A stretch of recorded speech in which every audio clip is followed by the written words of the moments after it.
Hello everybody, it's me, Scarlett here, and today's short video is my thoughts on The Dark Side of the Moon by Pink Floyd. My grandmother, let me get a backstory. Thank you, anyway, my grandmother got a record player for Christmas, and she got the Beatles record, Revolver, which I might do a video on that later. That was cool and all, but I always wanted a Pink Floyd record, right?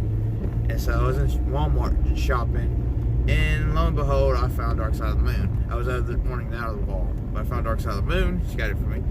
Appreciate it. And I posted a couple of shorts on it on YouTube, and they jumped up in views. And I just want to get my thoughts on it. It gave me probably about 30 subscribers. Those two shorts alone. So I'm not doing this for views per se. I just want to see how.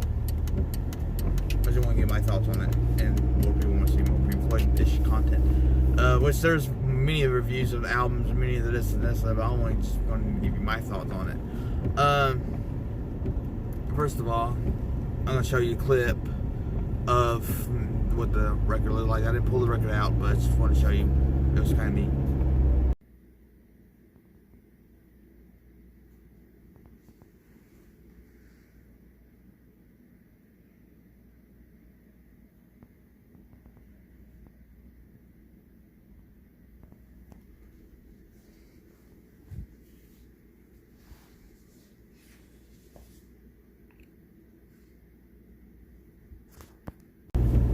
So you have that. What that looks like is amazing. The way you look, stuff pulls out of it where it's like a picture, a couple pictures of that, which I didn't really do. You can just look at them up online. I've always grew up with Pink Floyd. My favorite growing up was The Wall. And trying to find that one. But I also like Dark Side of the Moon. This is the first time I've actually listened to the whole album in its entirety. I've liked Money, Time, Us and Them, and Eclipse is one of my great favorite songs of all time. Because, you know, with records, you kind of want to listen, you end up just listening to the whole thing. So, really love it. This is when they started started like in 67, I think. This is when they really started to go towards that direction they're known for. Because stuff before was more psychedelic and stuff like that. And I like it. I like the experimental side of it. It clicks very well with me. I've always liked experimental stuff. Nothing too experimental just for the sake of wanting to be different, just going with the flow. There's people out there who force themselves to be different, like Marilyn Manson and like Lady Gaga, and you can tell it's forced. And sometimes Queen, which I love Queen, I don't know, I got my last name Freddie, but later on, later stuff they kind of force too. But I really love beginning Speak to Me. It kind of sets the tone to it. It really sets the tone of the album. It's a good opening for the album. And then you got Breathe, which is one of my favorite songs by them. I like the phaser. I just love David Gilmour's guitar playing, his effects. It's amazing. He doesn't do anything bad, so in my opinion. And then I really like the vocals of it. Roger Waters did really good writing the lyrics. He's one of the best lyricists, in my opinion, of all time. Which is why I'm on The Wall. But, and then the next album, On the Run, he had that loop, that synth loop, which is pretty cool.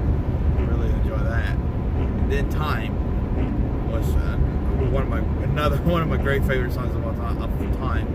It opens, the abrupt, ticking alarms and all that, and it talks about, how fast time flies. You don't realize it before you know it. You're 30 years old. What have you done? And his guitar solo was amazing, like David Gilmour. And then The Great Gig in the Sky is pretty good. That's an amazing album, amazing song there. And then you got Money, which I love Money. That's a good song. I really like that. I really enjoy that song. And then you have Us and Them. Any Color You Like. Us and Them is pretty good. Money has a good guitar solo. Going back to Money, it has a good guitar solo, good lyrics. It's catchy. The bass bass line. It's pretty catchy. And Brain Damage is an amazing song. Then it leads up to Eclipse, which is one of my favorite. Like, it's like a poem in a way. I love it. Loved it when they remade it for the Doom trailer. That was pretty awesome. But all in all, it's a really good record. I really loved the album. I've always loved a few songs, but now listening to the whole thing, it's amazing. I love when Impulse, when they played the whole album live. That's amazing. It's a really relaxing album. You just sit back and just enjoy the music. Turn off the lights. Have some psychedelic lights in your house or whatever, like your own show or whatever. Turn it.